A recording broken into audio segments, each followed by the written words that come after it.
नमस्कार and welcome to all of you in global look. और दोस्तों, लास्ट मंथ की ही ये न्यूज़ है कि इंडिया और इजराइल ने एग्रीमेंट साइन किया था एक, जिसमें ये कहा गया था कि इजराइल जो है वो 42,000 इंडियन वर्कर्स को इजराइल में बुलाएगा, उनको वहां पर काम देगा और ये एग्रीमेंट दोनों ही कंट्री के लिए लाभदायक होगा। इंडिया का आप लोग को पता होगा कि हमारा जो मैन्युफैक्चरिंग सेक्टर है वो इतना डेवलप है नहीं और हमारी जो पॉपुलेशन है वो बहुत ज्यादा है और लगातार बढ़ती भी जा रही है। हाल में ही इस तरीके की न्यूज आई थी कि इंडिया जो है वो वर्ल्ड मोस्ट पॉपुलेटेड कंट्री बन गई है, यानी कि चाइना को इसने पीछे कर दिया है। और मैन्युफैक्चरिंग सेक्टर ना होने की वजह से ही इंडिया में आप लोग जो देखोगे बेरोजगारी है वो बहुत ज्यादा है। इसीलिए होता क्या है कि इंडिया के जो लोग वर्कर्स हैं जो कि काम की तलाश में होते हैं वो दुनिया भर की कंट्री में उनको बाहर जाना पड़ता है काम की तलाश में। जो स्किल्स वर्कर होते हैं वो जाते हैं वेस्ट में, यानी कि यूएसए, यूरोप जैसी कंट्री में। और बाकी जो लेबर क्लास होती है, जो कंस्ट्रक्शन वर्कर्स होते हैं या फिर लेबरी दिहाड़ी मजदूरी जो करने वाले होते हैं, वो जाते हैं वेस्ट एशिया में, यानी कि ये गल्फ कंट्रीज जो है उसमें। मिनिस्ट्री ऑफ एक्सटर्नल अफेयर्स के मुताबिक अगर आप लोग माने तो 50% इंडिया की जो माइग्रेट पॉपुलेशन है जो वर्क के पर्पज से बाहर जाती है वो जाती है गल्फ कॉर्पोरेशन काउंसिल में, यानी कि Bahrain, Kuwait, Oman, Qatar, Saudi Arabia, UAE, इन जैसी कंट्रीज में जो लोग जाते हैं वो अकेले 50% के बराबर है जितने लोग इंडिया के टोटल बाहर जाते हैं उससे। और इसमें अगर आप लोग देखो ना तो ये कोई नई न्यूज नहीं है। आप लोग जानते होंगे कि बहुत टाइम से इस तरीके की शिकायतें आती हैं, इस तरीके की चीजें सामने आती है कि ये लोग जो है, जो मजदूर होते हैं जो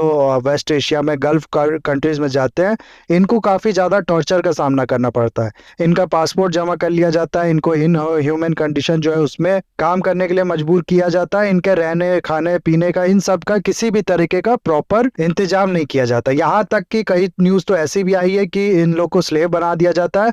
और कुछ न्यूज तो इस तरीके की हाल में ही आ रही है कि इंडिया की जो वुमेन्स होती है उनको यहाँ पर ले जाके प्रोस्टिट्यूशन में धकेल दिया जाता है। तो ये सब इन लोग को सामना करना पड़ता है। लेकिन अब क्या कह सकते हैं, एक तरीके से आप लोग समझ लो इंडिया में जो डिमांड है जॉब की, उसकी वजह से जो लोगों की मजबूरी है उसकी वजह से इन लोग को ये सब झेलना भी पड़ता है। इन सब के बाद भी काफी ज्यादा आप लोग देखोगे तो एक तरीके से यहाँ लोग जाते हुए आप लोग को दिख जाएंगे काम के पर्पस में। इंडिया को आप लोग को पता होगा कि वर्ल्ड का वर्कफोर्स का सप्लायर कहा जाता है और ये लोग जो है ये वहाँ काम करते हैं, दूसरी कंट्री में काम करते हैं, तो ये जो पैसा है वापस इंडिया में भी भेजते हैं।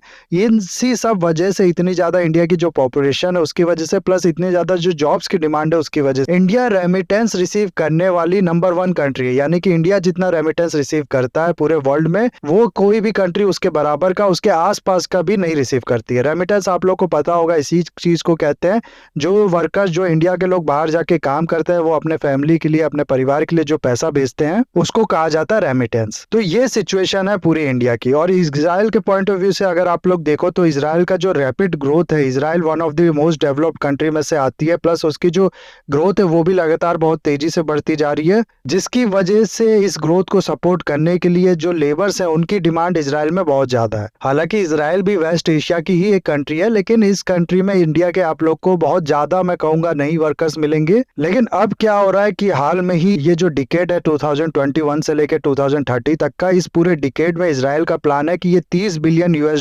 अपने इंफ्रास्ट्रक्चर को डेवलप करने के लिए खर्चेगा। इन पैसों से ये रेल नेटवर्क, पोर्ट्स वगैरह या फिर इस तरीके की बाकी चीज जैसे कि एयरपोर्ट हो गया, ब्रिजेस हो गया और भी बाकी चीजें ये डेवलप करेगा इजराइल में। और इन सब चीजों के लिए आप लोग को पता होगा इजराइल को जरूरत पड़ेगी बहुत ही ज्यादा कंस्ट्रक्शन लेबर्स जो होते हैं उनकी। इसके अलावा होता क्या है, जैसा कि मैंने आप लोग को बताया, इजराइल जो है वो दुनिया की one of the most develop country में से एक है और सारी डेवलप कंट्री के साथ ये प्रॉब्लम जो है ये उभर रही है। वो क्या रहा है कि वहां पर जो लाइफ एक्सपेक्टेंसी है, यानी कि एक आम आदमी कितने साल तक जीता है, वो बढ़ती जा रही है। जो हेल्थ केयर की सुविधा है उस कंट्री में अच्छी होने की वजह से, अगर पहले कोई आदमी 60 से 70 की उम्र तक जीता था तो अब वो 80 साल तक जी रहा है। तो इस तरीके की चेंज, इस तरीके की चीजें जो है वो हर कंट्री में, हर डेवलप कंट्री में मैं कहूंगा कि देखने को मिल रही हैं, क्योंकि वहां पर जो हेल्थ केयर सुविधा है, जो दवाइयों की अवेलेबिलिटी है, जो चिकित्सा की अवेलेबिलिटी है, वो बहुत आसानी से मिलती जा रही है। ऐसे में हो क्या रहा है कि ये जो ओल्ड एज के पीपल हैं वहां पर जिनको एक्स्ट्रा केयर की जरूरत है उनकी संख्या भी बढ़ती जा रही है। जाहिर सी बात है कि पहले कोई आदमी अगर 70 साल तक जीता था और अब 80 साल तक जी रहा है तो एक्स्ट्रा 10 साल का जो उसको सपोर्ट केयर है बाकी लोगों द्वारा, जो एक तरीके से आप लोग कह सकते हो बुढ़ापे में जो सपोर्ट करने वाले लोग होते हैं उनकी जरूरत पड़ेगी। तो ये चीज बढ़ती जा रही है, ये डिमांड इजराइल में बढ़ती जा रही है। इस चीज को नर्सिंग केयर आप लोग कह सकते हो, इसकी डिमांड इजराइल में बढ़ती जा रही है। अभी क्या होता है, इंडिया से, श्रीलंका से, फिलीपींस से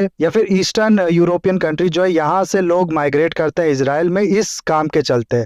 ये जो सेक्टर है इजराइल का नर्सिंग केयर का, ये आप लोग कह सकते हो कि बहुत ही ज्यादा डिपेंडेंट है फॉरेन कंट्री के जो लोग हैं उन पे। यानी कि अपने जो इजराइल के वर्कर्स है वो बहुत कम एम्प्लॉयड है इस चीज में। दूसरी कंट्री से ये लोग आते हैं, यहाँ पर रहते हैं और नर्सिंग केयर की जो सुविधा है उसे प्रोवाइड करते हैं। तो इस चीज को भी आप लोग देखो, इन रीजंस की वजह से इस चीज में भी जो फॉरेन वर्कर्स की डिमांड है इजराइल में वो बहुत ज्यादा है और ये बढ़ती ही जा रही है जैसे जैसे वहां पर लाइफ एक्सपेक्टेंसी इंप्रूव हो रही है, जिसके कारण बहुत से फॉरेन वर्कर्स जो है उनकी आप लोग को संख्या देखने को मिल जाएगी इजराइल में। अभी ऐसा बताया जाता है कि 2.5 लाख वर्कर्स जो है जो इजराइल से बिलोंग नहीं करते वो इजराइल में काम करते हैं और इसमें से ज्यादातर वर्कर्स जो है वो इलीगली आते हैं इजराइल में। यानी कि वो लीगल आप लोग जो इजराइल के रूल्स वगैरह हैं उनको फॉलो नहीं करते, इलीगली किसी लूप होल का इस्तेमाल करते हुए इजराइल में आते। जिसके बावजूद भी होता क्या है ना कि इजराइल में इन पूरे वर्कर्स को, चाहे वो लीगल आए हो चाहे इलीगल आए हो, बहुत हद तक आप लोग कह सकते हो कि सपोर्ट प्रोवाइड किया जाता है। इन फॉरेन वर्कर्स का एक तरीके से ख्याल रखा जाता है, इनके बच्चों के लिए स्कूल्स वगैरह इस तरीके की सुविधा काफी ज्यादा अच्छे से प्रोवाइड की जाती है इजराइल में। लेकिन होता क्या है कि इन 2.5 लाख वर्कर्स में से, जैसा कि मैंने आप लोग को बताया, इजराइल में जो रहते हैं काम करते हैं,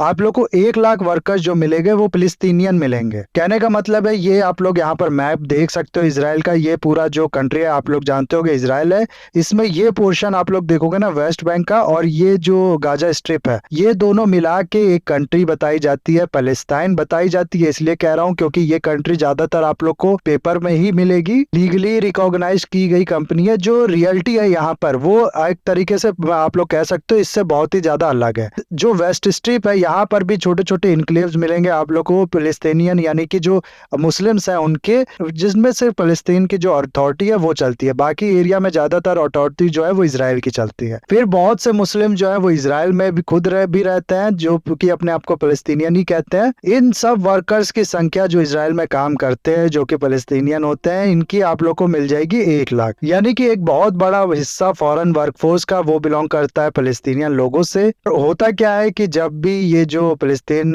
है या फिर हमास जो है जो कि यहाँ पर गाजा स्ट्रिप में ऑपरेट करता है, या बाकी तरफ से भी जो इन वेस्ट बैंक या गाजा स्ट्रिप से अटैक होता है इजराइल पे, उसके बाद जब इजराइल रिटेलिएट करता है तो ये वर्कर्स जो है जो फिलिस्तीनियन होते हैं ये एक तरीके से आप लोग कह सकते हो स्ट्राइक कर देते हैं, जिसकी वजह से काफी काम जो होता है वो इजराइल में बंद पड़ जाता है। एक तरीके से पूरा स्टैंड स्टिल पे आ जाता है इजराइल की जो इकोनॉमी होती है वो। इसीलिए इजराइल को दो तरफा चैलेंज जो है वो फेस करना पड़ता है। बाहर से जो इस पे अटैक होता है वो भी, प्लस इंटायरली जो अंदर इसके फिलिस्तीनियन लोग रहते हैं वो भी स्ट्राइक कर देते हैं। वो भी गवर्नमेंट के अगेंस्ट में आप लोग कह सकते हो एक तरीके से सिविल डिसोबीडियंस करते हैं। इस तरीके की काफी चीजें जो है वो इजराइल को परेशान करते हैं। उसके बाद इजराइल को इन लोगों को लेके जो अपनी सिक्योरिटी है उसको लेके भी खतरा रहता है। होता क्या है कि सोशल मीडिया का आज के टाइम में जमाना आप लोग जानते होंगे, ऐसे में थोड़ी भी चीज होती है तो ये सब जो फिलिस्तीनियन लोग हैं ये आपस में कनेक्ट होते हैं सोशल मीडिया पे, और ये एक व्हाट्सएप मैसेज के थ्रू या फिर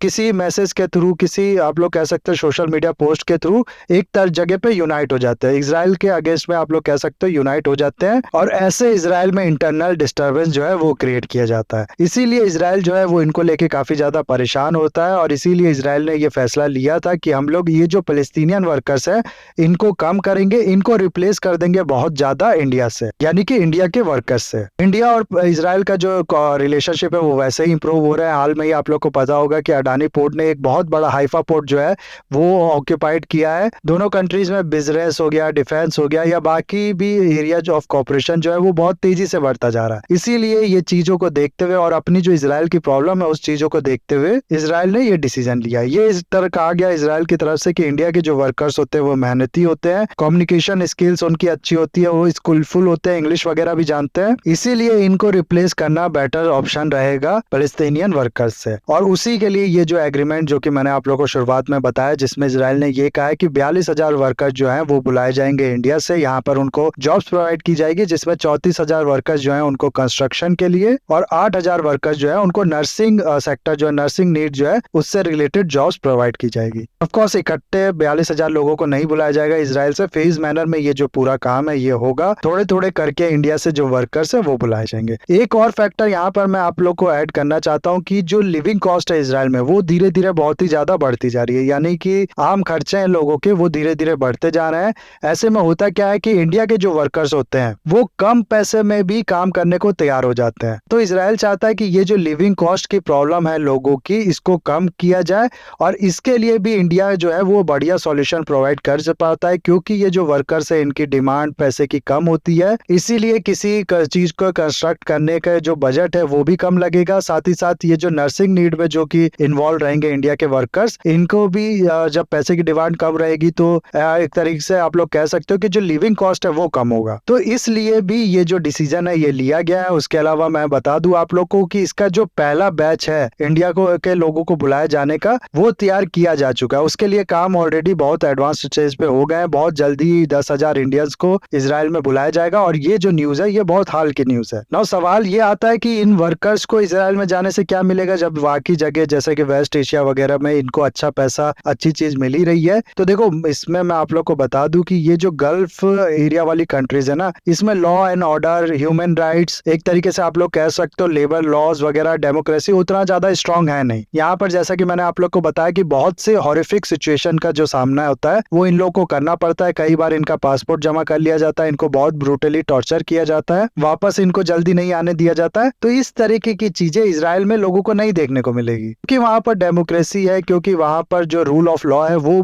बेटर है। इन कंट्रीज से बहुत ज्यादा रिस्पेक्ट और सपोर्ट प्रोवाइड किया जाता है फॉरेन जो वर्कर्स होते हैं इजराइल में जो रहते हैं उनको। इसीलिए इस तरीके का आप लोग कह सकते हो कि टॉर्चर, हैरेसमेंट या फिर बाकी चीज उन लोग को नहीं देखने को मिलेगा। इसीलिए दोनों कंट्री के लिए ये कहा जा सकता है कि ये बहुत ही अच्छा एग्रीमेंट है। इंडिया को भी इससे फायदा होगा, इजराइल को भी इससे फायदा होगा। इजराइल का जो कॉपरेशन है वो भी इंडिया के साथ बढ़ेगा, जो कि वाकई में इजराइल बढ़ाना चाहता भी है, क्योंकि इंडिया के साथ कॉपरेशन बढ़ने का मतलब है कि बाकी कंट्रीज भी जो है उनका ज्यादा आप लोग एक तरीके से समझ सकते हो कि सपोर्ट जो है वो मिल सकता है इजराइल को। इंडिया इस समय डिप्लोमेटिकली बहुत ज्यादा स्ट्रांग है। वेस्ट की कंट्री जो है वो तो इसको सपोर्ट करती ही है, साथ ही साथ ईस्टर्न कंट्री जो है रशिया, चाइना, इन सब के साथ भी एससीओ हो गया या फिर बाकी जो ग्रुप्स हो गए उसमें ये कॉपरेट कर रहा है। फिर एक ये जो साउथ ईस्ट एशिया या फिर ये साउथ एशिया का पूरा ही रीजन जो है, इसमें इंडिया का बहुत ही अच्छा आप लोग कह सकते हो एक तरीके से सपोर्ट बेस है, जिसका इस्तेमाल करके इजराइल जो है वो इन कंट्रीज का भी सपोर्ट अच्छे से